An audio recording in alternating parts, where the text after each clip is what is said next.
Hello welcome back guys to another video. इस video में हम बात करेंगे of starting your investment with a salary of 50,000 rupees. इसका मतलब कि अगर आपकी सैलरी कहीं 30 to 50 60,000 के बीच में है तो आपको कैसे अपनी इन्वेस्टमेंट जर्नी स्टार्ट करनी है। और अगर आप इस रेंज में कमाते हैं, इससे थोड़ा ज्यादा या कम भी कमाते हैं, तो भी आप ये वीडियो जरूर देखिएगा, बिकॉज आपको इसमें सीखने को मिलेगा कि कैसे अपनी इन्वेस्टमेंट जर्नी शुरू करनी है। इतना ही नहीं, मैं रिक्वेस्ट करूंगा आपसे कि आप ये वीडियो अपने कजन्स के साथ, अपने फ्रेंड्स के साथ, अपने फैमिली के साथ शेयर करिए, so that beginner investors can get to know on how to start their investment journey, what avenues do they have for investments, and how to approach investment, which is the most important question that someone who has just started earning has to answer.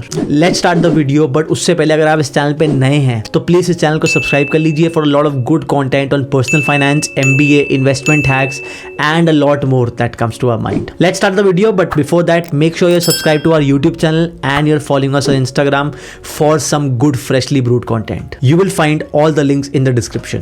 Let's start. मेरे पूरे example में मेरा एक दोस्त है राहुल, वो अभी job start करी है उसने, स्ट्रेट आउट ऑफ कॉलेज, और उनकी एज 20 to 23 के अराउंड है। इसका मतलब काफी यंग है वो। उन्होंने एक स्टार्टिंग सैलरी लिया है जिसमें आफ्टर ऑल द डिडक्शंस 50,000 उनके अकाउंट में आता है। तो इस वीडियो में जो हम एग्जांपल ले रहे हैं वो है 50,000 की सैलरी में। अगर आपकी सैलरी से ज्यादा या कम है तो उसी हिसाब से परसेंटेज एलोकेशंस आप देखकर जज करके चेंज कर सकते हैं। बट राहुल 50,000 कमाते हैं per month after all the deduction. अगर आपको टैक्स में वीडियो देखनी है और कैसे उन डिडक्शंस को मिनिमाइज करना है तो आई बटन पे क्लिक करके you will find the video for tax deductions as well. Now coming to example of Rahul, ये 50,000 अपने घर लेकर जाते हैं। इनका घर है गुड़गांव में, जहां पर ये रेंट पर रहते हैं।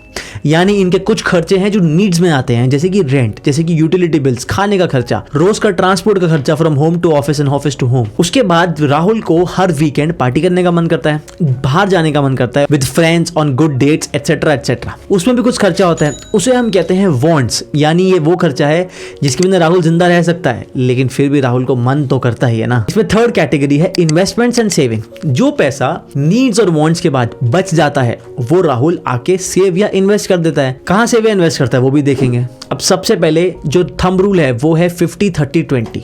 जो मैंने बताया, नीड्स उसमें जाएगा आपका 50% ऑफ पैसा, वांट्स उसमें जाएगा आपका 30% ऑफ पैसा, और बचा हुआ 20% जाएगा इन्वेस्टमेंट या सेविंग्स में। अब जबकि ये रूल अच्छा है और काफी डेकेड से, काफी सेंचुरी से लोग इसके बारे में बात करते आए हैं, पर मुझे एक फ्लॉ लगता है इसमें कि इसमें इन्वेस्टमेंट सेविंग्स लास्ट में क्यों आती हैं। जो 20% है ना, चाहे वो 20% हो, चाहे वो 10% हो, चाहे वो 20 से ज्यादा हो, आपको इसको टॉप प्रायोरिटी देनी है कि मैं नीड्स का और वांट्स का पैसा खर्च कर लूंगा, बट उससे पहले मैं अपने इन्वेस्टमेंट्स करूंगा। क्योंकि इन्वेस्टमेंट्स आपको आज तो सर्व नहीं करेंगी, बट फ्यूचर में आपको बहुत अच्छे से सर्व कर पाएंगी। पर हाँ, ये जरूर रहेगा कि आपको अपनी नीड्स पहले देनी पड़ेंगे, नीड्स के पैसे, तब आपके पास जो पैसा बचेगा उसमें आप वांट्स और इन्वेस्टमेंट्स को तोड़ सकते हैं। तो राहुल 50,000 रुपए लेकर आए 1 तारीख को घर पे। Now with that 50,000 of salary, the first thing he will do is pay his utility bills and rent. Rent supposedly उन्होंने 10,000 रुपए में एक रूम ले रखा है in Gurgaon city. In addition to that he pays 5,000 every month to the cook who cooks food for him. इसके अलावा 2,000 जाता है उनका इलेक्ट्रिसिटी बिल के लिए, 1,000 जाता है इंटरनेट बिल के लिए, 1,000 जाता है गैस बिल के लिए, और लास्ट 1,000 जाता है ट्रांसपोर्टेशन बिल के लिए। ये सारा खर्चा मिला के अभी तक वो अराउंड 20,000 रुपीज स्पेंड कर चुके हैं on all the basic needs that he has. तो इन नीड्स में हमने अराउंड 20,000 का खर्चा ऑलरेडी डाल दिया है। इसके अलावा 5,000 का मैं एडिशनल बजट दे रहा हूं यहाँ पे उनको, जैसे कि लॉन्ड्री हो गई, जैसे कि कुछ ऐसे खर्चे हो गए जिसके बिना वो शायद सर्वाइव ना कर पाए, लेकिन उनके पास इतना टाइम नहीं है on the weekdays to do a certain number of thing like cooking every day और लॉन्ड्री और स्टफ लाइक दोस्त। तो 5,000 एडिशनल मिसलेनियस नीड्स में हम उनको डाल रहे हैं। यानी मोटा मोटा 25,000 रुपए तो राहुल को खर्च करने पड़ेंगे in living in a city like Gurgaon, and that to a pretty decent life. अब आपने नोट करा होगा अभी तक 50% पैसा ऑफ सैलरी तो जा चुका है। अब आता है वांट्स की बारी। अब मैं पहले वांट्स क्यों ले रहा हूं कि एक ट्रेडिशनली एक बंदा कैसे सोचेगा कि उसको पहले क्या करना है। जब ये सब राहुल कर लेगा, मंडे टू फ्राइडे इतना काम करेगा, तो सैटरडे सुबह उसका मन तो करेगा पार्टी करने का, या फिर फ्राइडे रात को भी कर सकता है। Now coming to that, he will spend at least, I am assuming, 10 to 15,000 on himself, ताकि वो हर वीकेंड या हर बारी जब भी उनको मौका मिले, he can spend something on himself, his family, his friends and beyond. तो हमने trips, parties, going out, eating out, इन सब का खर्चा अनदर 15,000 रुपीज ले लिया है। यानी 25,000 नीड्स का, 15,000 वॉन्ट्स का कितना हो गया 40,000 रुपीज। कितना बचा 10,000 रुपए पर महीना। अब मैंने आपको बोला कि राहुल 23 ईयर्स के हैं, डायरेक्टली ग्रेजुएशन से निकल करके आए हैं, तो उनके पास ऑफ कोर्स कोई भी इमरजेंसी फंड नहीं है, ना उन्होंने कभी इंश्योरेंस लिया है, ना उनको पता है ये सब क्या होता है। तो राहुल को ये जो 10,000 रुपए पर महीना बच रहा है, इसमें राहुल को क्या करना चाहिए? सबसे पहले उनको इन्वेस्टमेंट भी स्टार्ट करने से पहले करना चाहिए वो है to create an emergency fund. अब अगर राहुल देख रहे हैं कि उनकी नीड्स जो है 25,000 है हर महीने की, अगर वो गुड़गांव में रहते हैं, से अगर वो अपने होम टाउन चले जाएं जैसे कि वाराणसी में उनके वांट्स, उनके नीड्स मिलाकर के अराउंड 20,000 में पूरे हो जाएंगे। तो उनको 20,000 को 6 से मल्टीप्लाई करना है, यानी उनको 1 लाख से 1,20,000 तक का एक इमरजेंसी फंड चाहिए ही चाहिए। तो इस 10,000 में से पहले 1 साल के लिए एटलीस्ट उनको एक इमरजेंसी फंड तैयार करना चाहिए, और ये नॉन नेगोशिएबल है। इसका रीजन सिंपल है कि अगर उनकी फैमिली उन पर डिपेंडेंट है, या वो कोई लाइफस्टाइल कैरी कर रहे हैं जो उनको बिना जॉब के पॉसिबल ही नहीं हो पाएगा, उनको ऐसा एक 3 से 6 महीने का तैयार करना चाहिए मिनिमम एक ऐसा फंड जो वो जॉब ना होने के बावजूद भी कैरी कर पाएंगे at least for a period of 6 months. अगर आपको ये चीज क्लियर है तो आपको ये समझ आ जाएगा कि राहुल को पहले 1 साल या पहले 8 से 10 महीने इमरजेंसी फंड तैयार करने में लगाना चाहिए। मीनवाइल एक सजेशन और है कि जब राहुल इमरजेंसी फंड क्रिएट कर रहा है या आप ये कर रहे हैं, तो साथ में ले लीजिए एक लाइफ इंश्योरेंस, जिसे टर्म इंश्योरेंस में लेना है आपको। सिंपल है, ज्यादा मैथ्स नहीं है, ज्यादा प्रॉब्लमैटिक नहीं है। जाके पॉलिसी बाजार और ऐसी वेबसाइट्स पे टर्म इंश्योरेंस सर्च करिए। इसमें आपको प्रीमियम देना पड़ेगा 25-26 की एज में। अगर मैं देखूं तो मेरे को 3 से 4,000 का प्रीमियम देना पड़ रहा है for insurance of above 1 crore. लेकिन इसमें आपको मैच्योरिटी पर कोई अमाउंट वापस नहीं मिलेगा, यानी आपने लिया इंश्योरेंस 80 ईयर्स तक का, 80 साल के बाद अगर आप 81 ईयर्स में मर जाते हैं तो your family will not get a single penny.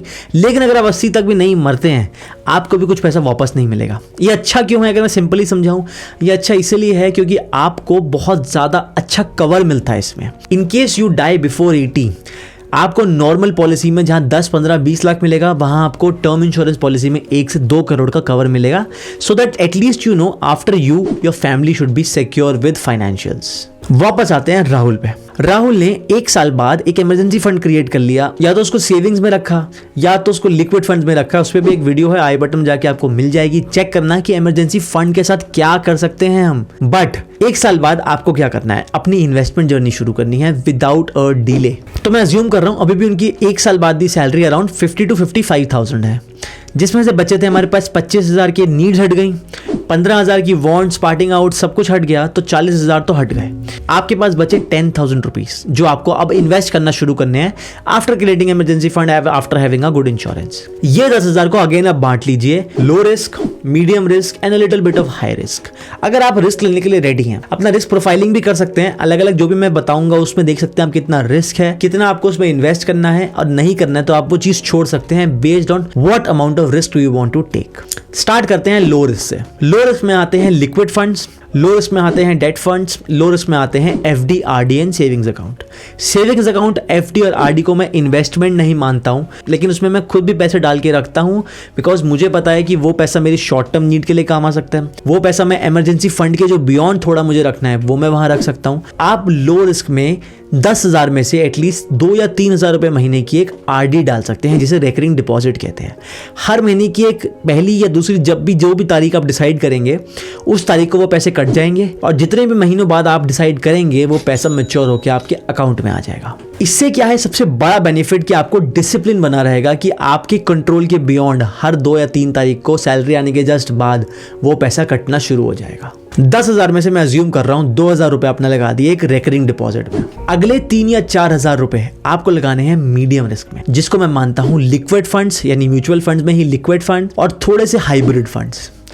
अगले 3 या 4,000 रुपए आपने लगाए लिक्विड फंड या फिर हाइब्रिड म्यूचुअल फंड।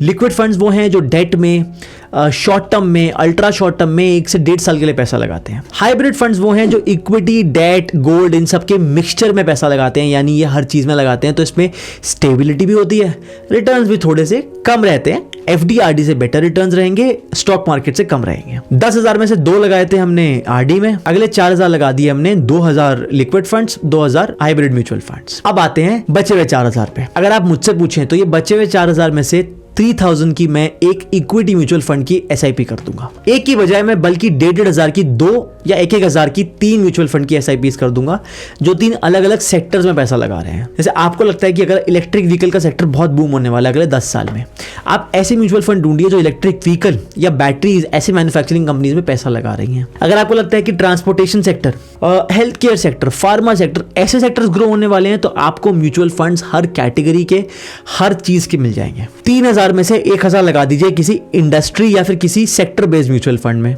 जो बचे 2000 हैं, अगर आपको बहुत ज़्यादा रिस्क नहीं लेनी है शुरू में, तो आप पैसा लगा सकते हैं इंडेक्स म्यूचुअल फंड में। ये इंडेक्स फंड क्या होते हैं? आप निफ्टी में, आप सेंसेक्स में, जो ये मेजर बड़े बड़े इंडाइसेस है ना, इन म्यूचुअल फंड में पैसा लगाइए जो इन इंडाइसेस को ट्रैक करते हैं। आपको बहुत सारे मिल जाएंगे अगर आप क्लियर टैक्स, ग्रो ऐसी ऐप्स पर जाके देखेंगे। तो जो ये 3000 बचे थे, आपने 1000 लगा दिया इंडेक्स म्यूचुअल फंड में जो सेंसेक्स में इन्वेस्ट कर रहा है, 1000 लगा दिया आपने निफ्टी वाली म्यूचुअल फंड में जो निफ्टी में इन्वेस्ट कर रहा है, राइट। अभी भी आपके पास 1000 बचा। इस 1000 को अगेन आप ऐसे सेक्टर में या फिर ऐसे फंड ऑफ फंड्स में या फिर इंटरनेशनल म्यूचुअल फंड में भी लगा सकते हैं जिसमें थोड़ा रिस्क हाई है। रिस्क हाई क्यों बोल रहा हूं मैं? बिकॉज अगर 10,000 में से 1000 रुपए ऐसा लगा भी दिया जिसमें बहुत अच्छे रिटर्न्स ना आए किसी केस में, तो एटलीस्ट आपका रिस्क एपेटाइट में बहुत ज्यादा प्रॉब्लम नहीं आएगा या आपके लॉसेस बहुत ज्यादा नहीं होंगे। अभी भी इन्वेस्टमेंट हुई है 9000 रुपए की। ये 1000 रुपए जो बचा, इसका क्या करना है? अगर आपके पास वो एपेटाइट है, अगर आपको लगता है आप कर सकते हैं, तो मे बी आप क्रिप्टो में इन्वेस्ट कर सकते हैं। It can be stable coins और it can be bitcoin, it can be ether, it can be some of those coins जिसमें ना कोई गैम्बलिंग नहीं है, जिसमें कोई स्पेक्यूलेशन नहीं है, असली में इन्वेस्टमेंट है।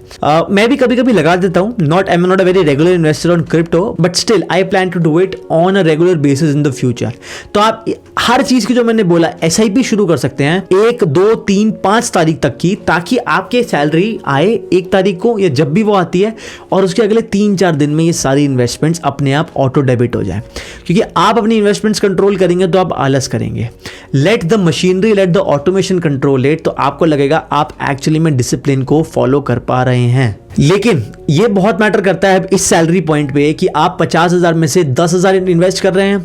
ट्राई करिए अगले 6 महीने में क्या मैं इस 10 को 12 कर सकता हूं, या जब मेरी सैलरी 10 या 20% से बढ़ेगी, या जब 2 साल बाद मेरी पहली प्रमोशन होगी, तो जो 30% का इंक्रीज होगा मेरी सैलरी में, क्या उस 30% इंक्रीज में मैं 15% सिर्फ इन्वेस्टमेंट्स में डाल सकता हूं? 10% मैं अपनी नीड्स बढ़ा दूंगा और 5% मैं वांट्स बढ़ा दूंगा। तो जब भी आपकी सैलरी बढ़ रही है, जब भी आपका बोनस आ रहा है, तो ट्राई करिए आप इन्वेस्टमेंट्स में उसका 50 to 70% ऑफ पैसा डालें, बिकॉज आपको थोड़ा थोड़ा a drop in the ocean would cost a lot to you in the coming few decades. I hope आपको ये वीडियो अच्छा लगा हो। इसका पूरा पाई चार्ट मैं आपको स्क्रीन पर दिखा रहा हूँ। टेक अ स्क्रीनशॉट कि कैसे आपको अपनी सैलरी एलोकेशन करना है। इसमें आप चेंजेस कर सकते हैं। अगर आपको चाहिए, मैं नेक्स्ट वीडियो से एक एक्सेल शीट भी लिंक करके दे दूंगा, जहां पर आप ये सब कैलकुलेशंस कर सकें अपने आप, ऑटोमेटेड हो और आपको हेल्प मिले इसमें। Thank you so much for watching the video till the end. I hope you liked the video. Please share it with your friends and family. I'll come with a new video very soon. But till then, stay healthy, stay safe.